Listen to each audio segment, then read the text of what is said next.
오늘은 대림절 설교 그 마지막 시간, 세 번째 시간, 본문을 중심으로 마리아의 찬가라는 제목을 가지고 하나님의 은혜의 말씀을 함께 나누고자 합니다. 예수님을 낳으신 분은 마리아죠. 마리아라는 이름은 사실 유대 사회에서는 굉장히 흔한 이름, 철수와 영희 같은 그런 이름입니다. 그래서 성경에는 여러 마리아가 등장하기도 하지요. 예수님의 어머니 마리아, 이 마리아를 우리는 성탄절을 앞두고 다시 한번 주목해서 살펴볼 필요가 있는 것 같습니다. 성경은 그녀에 대해서 이와 같이 소개해주고 있습니다. 먼저 누가복음 1장 27절에 보니까요, 다윗의 자손 요셉이라 하는 사람과 약혼한 처녀에게 이르니 그 처녀의 이름은 마리아라. 여기서 알 수 있는 게 무엇입니까? 마리아라는 여인이 정혼한, 결혼을 약속한 남자는 요셉이라는 청년인데, 이 요셉이라는 청년의 혈통이 다윗의 후손이었다라고 기록해주고 있습니다. 그리고 동정녀, 한 번도 남자를 경험하지 못한 처녀다라고 이야기해주고 있는 거죠. 이 예수님의 어머니 마리아, 이 마리아는 서두에도 말씀드렸듯이 유대 사회에서 굉장히 흔한 이름입니다. 그러나 상당히 중요한 의미를 가지고 있습니다. 이 마리아라는 이름은요, 미리암이라는 이름에서 유래되었고, 그 마리아라는 이름의 뜻이 높여진 자, 높여 세움을 받은 자라는 뜻이에요. 그러니까 귀한 이름이에요. 그런데 그 이름만 있는 것이 아니라 조금은 상반되게 또 다른 의미가 내포되어 있는데, 그 의미는 바로 괴롭다, 쓰다라는 의미가 있습니다. 여러분, 이것을 좀 종합해서 마리아라는 이름을 이야기한다면, 마리아라는 이름은 얼뜻 듣기에는 굉장히 평범한 이름으로 그렇게 들려집니다.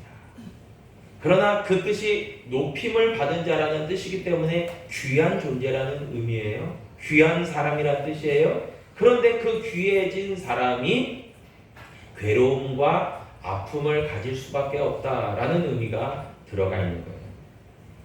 여러분, 참 마리아는요, 그런 삶을 살았던 것 같습니다. 지극히 평범하지만 높임을 받았고, 그러나 인생을 놓고 보면 상당히 괴로움이 많았다. 참 이름대로 된 것 같습니다.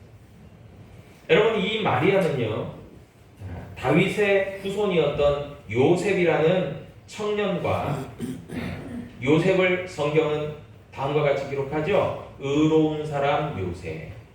그러니까 굉장히 의로운 사람으로 요셉을 칭하고 있습니다.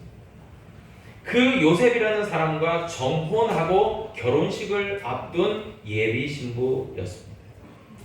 그랬던 이 마리아에게, 그녀에게 어느 날 하나님의 신부름꾼인, 하나님의 메신저인 가브리엘 천사가 찾아와서 다음과 같은 이야기를 하는 겁니다. 누가복음 1장 28절 이하에 보니까, 그에게 들어가 이르되 은혜를 받은 자여 평안할지어다 라고 마리아가요, 하나님의 은혜를 받았다라는 이야기를 가브리엘 천사가 전하는 겁니다. 그래요, 마리아는요, 하나님의 특별하신 은혜를 받게 됩니다. 그래서 누가복음 1장 35절 이하에 보니까 다음과 같이 말합니다. 천사가 대답하여 이르되 성령이 내게 임하시고 지극히 높으신 이의 능력이 너를 덮으시리니 이러므로 나실 바 거룩한 이는 하나님의 아들이라 일컬어지리라 말씀합니다. 특별한 은혜죠. 하나님의 특별한 은혜 가운데서 동정녀, 처녀였던 마리아에게 하나님의 성령이 임하심으로, 그를 덮으심으로 그녀가 거룩하신 하나님의 아들을 잉태하고 이제 출산하게 될 것이다. 그 이야기를 가브리엘 천사가 전한 겁니다. 여기에서 35절에서 나오는 성령이 임하시고 라는 의미를 우리가 좀 한번 살펴볼 필요가 있는데요. 이 성령이 임하셨다, 마리아에게 임하셨다라는 말은 원어로 헬라어로 이야기하면 에펠류세타이예요. 근데 이 에펠류세타이라는 이 의미는요, 성령의 강림과 내주하심을 의미해요. 그런데 굉장히 특별한 성령의 강림과 내주하심 아니겠습니까? 지난날 다윗에게도 사울에게도 많은 선지자들에게도 하나님의 성령은 강림하시고 내주하셨어요. 그래서 그 선지자들이 하나님의 성령을 경험하자 저의 입술이 열리면서 하나님이 선포하게 하시는 메시지를 전하게 됐죠. 그리고 사울왕 같은 사람도 지극히 평범했지만 하나님의 성령이, 하나님의 영이, 하나님의 신이 임함을 통해서 저가 예언했다 그랬어요. 그러니까 무슨 사람들은 사울도 예언자냐, 하나님의 선지자냐 그렇게 이야기했던 것이죠. 여러분, 그런데 이 본문 35절에서 나오는 하나님의 성령이 임하시고 에펠류세타이, 이 말에서는요, 하나님의 영이 마리아에게 특별히 임하시는데 특별성이 있어요. 굉장히 특별해요. 그녀가 하나님의 성령으로 잉태하였다라고 이야기해요. 이것을 보다 더 구체적인 표현하는 내용이 나와요.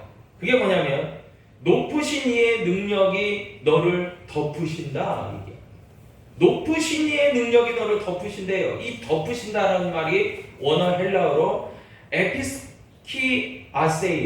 이 에피스키아세이라는 말은요, 덮다, 감싸다. 그러니까요, 한마디로 얘기하면 하나님의 성령이 마리아에게 임하는데 어떻게 임하냐면은 덮듯이, 감싸듯이. 이 말은요, 보호하듯이 라는 뜻이. 이렇게 하나님의 성령이 마리아를 보호하듯이, 감싸듯이 덮으셨다라고 이야기하고 있는 겁니다.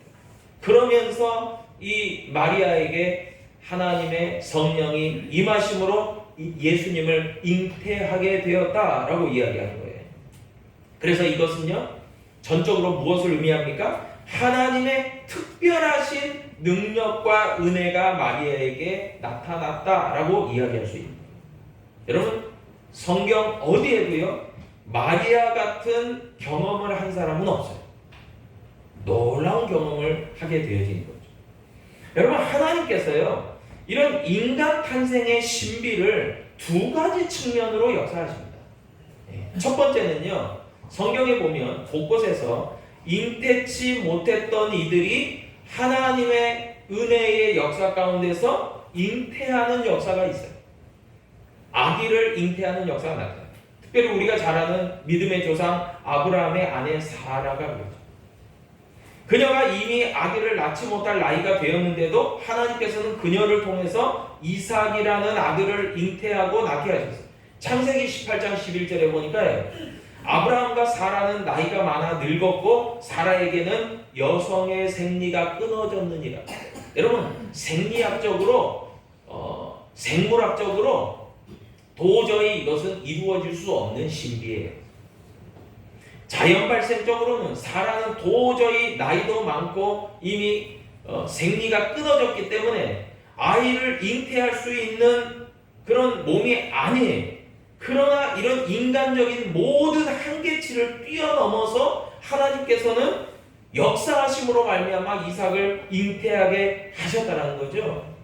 여러분, 또 한 사람을 성경은 이야기하는데 마리아의 친족이었던 엘리사벳입니다. 곧 세례 요한의 어머니죠. 이 엘리사벳도요, 나이도 많았고 불임 여성이었어요. 그런데 하나님의 특별하신 간섭하신 가운데서 세례 요한을 잉태하고 태어나게 되었다는 것이죠. 여러분, 그런데 이런 측면이 첫 번째가 있고 두 번째 측면이 오늘 본문에 나오는 마리아예요. 여러분, 마리아는요, 너무나 특별합니다. 너무나 유니크해요. 하나님의 영, 성령에 의해서 처녀의 몸이 하나님의 영으로 잉태해서 아들을 낳았기 때문에 그래요. 여러분, 그런데 이런 놀라운 특별하신 하나님의 역사는요, 성경에 이미 예언되어져 있었다는 것을 여러분 기억할 필요가 있습니다. 구약 이사야서 7장 14절에 보니까요, 그러므로 주께서 친히 징조를 너희에게 주실 것이라. 보라, 처녀가 잉태하여 아들을 낳을 것이요 그 이름을 임마누엘이라 하리라. 그렇게 말씀합니다. 여러분, 처녀가 잉태하여 아들을 낳는다는 예언은 이미 구약의 이사야 선지자를 통해서 예언되어졌고요. 그 예언이요, 누가복음에서 보니까 마리아를 통해서 이루어져요. 그래서 누가복음 1장 37절에 보면은 다음과 같이 말합니다. 대저 하나님의 모든 말씀은 능하지 못하심이 없느니라. 능치 못함이 없느니라. 반드시 이루어진다, 그 말이죠. 여러분, 이 놀라운 소식을 마리아가 접하게 되고 그녀가 보인 태도가 오늘 우리에게 귀한 믿음의 귀감이 되어집니다. 누가복음 1장 38절에 보니까요, 마리아가 이릅니다. 마리아가 그 하나님의 천사 그 가브리엘에게 이르는 거예요. 주의 여종이오니 말씀대로 내게 이루어지이다 하매 천사가 떠나가니라. 가브리엘 천사는 하나님의 말씀만 전한 게 아니라 마리아의 신앙의 고백, 신앙의 결단까지 듣고 떠났다는 것을 우리는 성경을 통해서 알 수가 있어요. 여러분, 하나님께서요, 말씀하심 또한 하나님의 전적인 은혜이며 능력이지만요, 그 말씀을 내게 이루어지이다 라고 믿음으로 받아들이고 결단하는 이 마리아의 모습도 너무나 중요한 거예요. 하나님의 계획하심을 받들고 순종하겠다라고 하는 믿음의 각오와 결단, 저와 여러분들에게도 절대적으로 필요한 믿음의 고백과 결단이라는 것이죠. 여러분, 우리에게요, 하나님께서 말씀하여 주실 때가 있어요. 그럴 때에 때로는요, 그것이 현재 내가 처한 상황과 현실과 동떨어진 것처럼 느껴지고 믿어지지 않고 이해되지 않고 도저히 받아들여지지 못하는 상황들이 있을 수 있어요. 그러나 믿음의 사람들에게 하나님께서 요구하시는 것이 있어요. 그것은 뭐냐면요, 하나님의 말씀에 대한 겸손과 순종과 하나님은 하실 수 있다라고 하는 적극적 믿음의 태도예요. 아멘. 여러분, 그리고 오늘 본문은요, 누가복음 1장 46절 이하에 보니까 그 유명한 마리아 찬가가 등장합니다. 마리아의 찬가죠. 마리아가 하나님을 찬송하는 노래가 기록되어져 있는 거예요. 여러분, 처음 자신이 처녀임에도 불구하고 하나님의 성령에 의해서 잉태된다라고 하는 사실을 듣고 나서는 도저히 믿겨지지 않았어요. 그리고 그 다음에 온 그 마음의 감정의 상태가 있다면 놀랍고 두려웠던 거예요. 여러분, 왜 두렵지 않겠습니까? 누가복음 1장 29절로 30절에 보니까요, 이렇게 말합니다. 듣고 놀라 이런 인사가 어찌함인가. 마리아여, 가브리엘 천사가 무서워하지 말아라 이야기합니다. 두려움이 엄습하는 겁니다. 여러분, 우리가 믿음의 결단과 믿음의 순종이 있기 전에는 우리는 처한 현실과 상황 속에서 두려움이 있는 거예요. 왜 안 두렵겠습니까? 그런데 그런 놀랍고 두려워하는 마음이요, 누가복음 1장 46절 이하의 마리아의 찬가를 통해서 보니까요, 마리아의 마음이 변화해요. 바뀌었어요. 내 영혼이 주를 찬양하며 내 마음이 하나님 내 구주를 기뻐하였다라고 노래하고 있어요. 놀라워하고 두려워했던 마음이요, 이내 찬송과 기쁨의 마음으로 변화되었고요. 여기에서 주를 찬양합니다 라는 말은요, 어떤 말로 해석이 되냐면 하나님만을 높이고 하나님만을 예배하겠습니다 라는 고백이에요.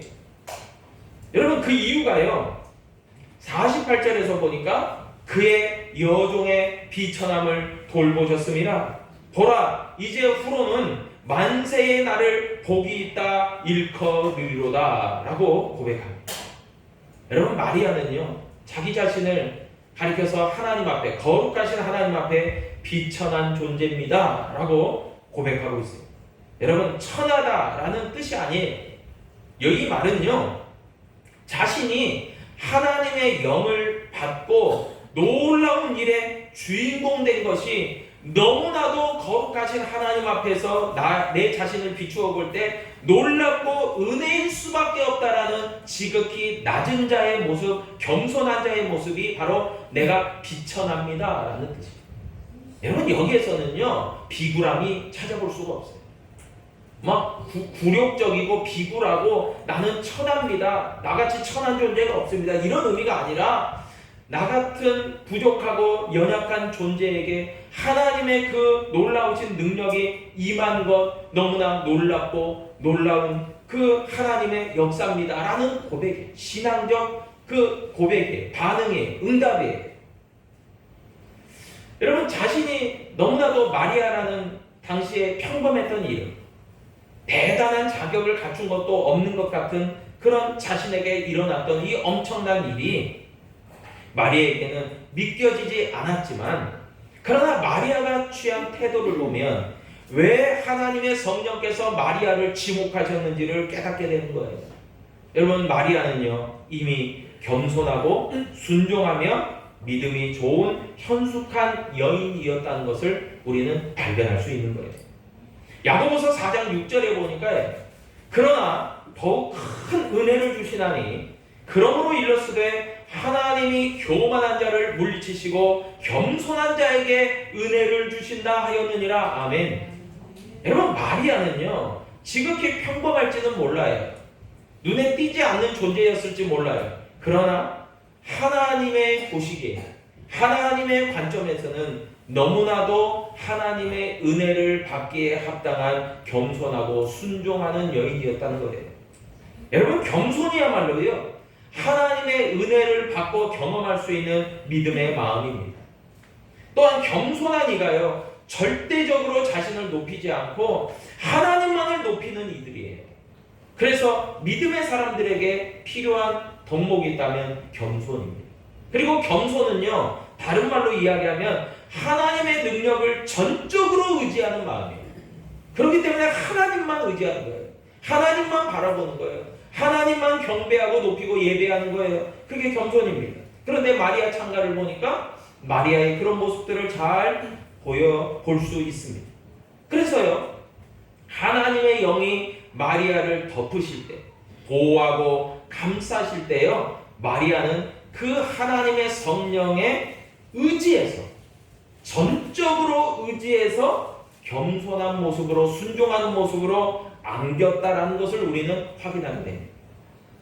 여러분, 그렇기 때문에 마리아 창가 중에 이 누가복음 1장 51절에 보니까 그녀가 고백해요. 뭐라고 고백하냐면 그의 팔로 힘을 보이사 마음의 생각이 교만한 자를 흩으셨다 그래요. 여러분, 절대적으로 마리아의 그 당시의 상황이 하나님이 보시기에 겸손하고 순종하는 여인이었다는 것을 잘 알게 돼요. 그 가운데서 역사가 일어난 거예요. 마리아가 그냥 그 마음이 준비되어 있지 않았다면 하나님의 역사는 도저히 이루어지지 않을 수도 있었을지 모릅니다. 여러분, 또한 마리아 창가의 내용을 보니까요 놀라운 그 구절이 나옵니다. 바로 52절입니다. 권세 있는 자를 그 위에서 내리치셨으며 비천한 자를 높이셨다. 이 말은 뭐냐면요 하나님의 공의에 대한 내용이에요. 하나님은요 반드시 공의로우신 하나님이에요. 하나님은 사랑과 은혜를 베푸시고 긍휼을 베푸시지만, 자비를 베푸시지만 하나님은 공의로 이 모든 것을 이루시는 하나님이에요. 권세 있고 또한 높은 자들을 내리시는 하나님인데, 그에 반해서 마리아같이 비천하고 그러나 겸손하고 그리고 하나님을 경외하는 자들을 높이시는 하나님이라는 거예요. 아멘. 그것이 잘 드러나 있습니다. 또한 53절에도 보니까 하나님의 공의로우심이 나옵니다.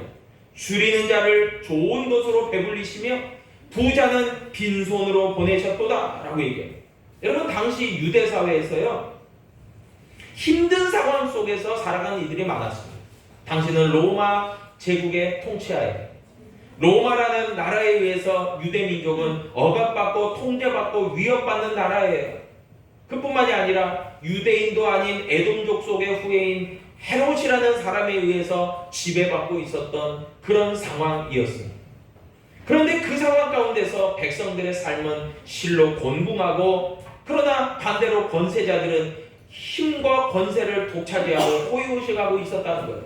여러분, 그런데 마리아의 창가를 보니까요, 하나님의 공의로우심은 바로 세워질 날이 온다. 예수 그리스도 이 땅 가운데 임하시는 하나님의 독생자 예수 그리스도를 통해서 하나님의 공의가 선포되는데, 그게 마리아 창가의 내용에 들어가 있는 거예요. 하나님의 공의를 조금 더 설명하면 구약의 히브리어로 미슈파트라고 합니다. 그리고 짜테카라고 하는데, 이 하나님의 이 공의는요, 하나님의 정의와 의로움을 얘기해요. 그래서요, 아까도 이야기했듯이 믿음에 준비되어 있는 요셉과 마리아의 가정을 통해서 하나님의 공의를 선포하시는 그 놀라우신 예수 그리스도가 태어나게 되시는데, 그분이야말로 하나님의 공의를 가지고 이 땅 가운데 임하셔서 약자를 보호하시고 불평등을 해소하고 모든 이들에게 참된 하나님의 평강과 하나님의 평화를 주실 것이다. 그 선포예요. 마리아 창가에는 그 내용이 들어가 있는 거예요. 여러분, 그뿐만이 아니라 하나님의 공의 가운데서 예수님이 오셨을 때에는 죄인을 심판하시고 의인을 보호하시고 그런 내용도 들어가 있는 거예요. 여러분, 그래서 마리아 창가의 모습들을, 내용들을 보면요, 예수님의 탄생이 의미하는 그 내용도, 핵심적인 내용도 들어가 있는 것을 알 수가 있습니다. 또한 마리아 창가를 통해서요, 마리아는요, 하나님의 이 놀라우신 은혜를 노래하고 찬송하고 있어요. 그리고 55절 이하에 보니까요, 우리 조상에게 말씀하신 것과 같이 아브라함도 아브라함과 그 자손에게 영원히 하시리로다 라고 얘기합니다. 여러분, 마리아가 이곳에서 굳게 붙잡은 말씀이 있어요. 그 말씀이 어디까지 거슬러 올라가냐면 바로 창세기 12장 1절로 3절의 말씀으로 거슬러 올라갑니다. 여러분, 창세기 12장 1절로 이하의 말씀 너무나 유명한 말씀이잖아요. 하나님께서 믿음의 조상 아브라함을 부르시고 너는 내 고향 친척 아비 집을 떠나라, 내가 지시할 땅으로 가라 하시면서 내가 너를 축복하고 너를 내가 복의 근원되게 하겠다, 그 말씀 아니겠어요? 그런데 놀랍게도요, 이 믿음의 조상 아브라함에게 약속하셨던 하나님의 복, 그죠? 이 하나님의 복이요, 누구를 통해서 성취가 됩니까? 마리아를 통해서 이 땅 가운데 태어나시는 예수님을 통해서 성취된다는 거예요. 그것을 지금 마리아 창가에서 이야기하고 있는 거예요. 그래서 마리아는요, 아까도 이야기 드렸듯이 우리 55절에서 우리 조상에게 말씀하신 그 창세기 12장 1절로 3절의 말씀과 같이 아브라함과 그 자손에게 영원히 하나님의 약속은 이루어집니다. 그 핵심이 누구예요? 예수 그리스도라는 거예요. 아멘. 그것을 이야기하고 있는 겁니다. 그런데 이 말씀에서 이야기하는 그 자손들은요, 누구의 자손들 얘기합니까? 아브라함의 자손들만을 얘기하나요? 혈통으로 얘기하나요? 그러지 않아요. 우리가 하나님의 자녀된 것은 혈통이 아니에요. 정말 그런 것들로 이루어지지 않았어요. 바로 유대인만이 아니라 온 인류에게 미치는 큰 구원의 복된 소식을 예수님이 가지고 이 땅에 태어나셨어요. 그래서 우리들도요, 영적으로 따지면 믿음의 계보에 속한 믿음의 후손들이에요. 아멘. 아멘. 그래서 예수님이 그것을 이루시기 위해서 이 땅 가운데 오셨다는 거예요. 여러분, 저는 마리아 창가의 내용을 접하고 또 묵상하고 또 준비하면서 정말 이런 믿음에 준비된 여인이었기 때문에 하나님이 보잘것없고 평범하고 또 때로는 비천할 것 같이 여겨지는 그런 마리아를 통해서 하나님의 성령이 임하시고 덮으심을 통해서 아기 예수 탄생이 이루어졌다라는 것을 확인하게 되었습니다.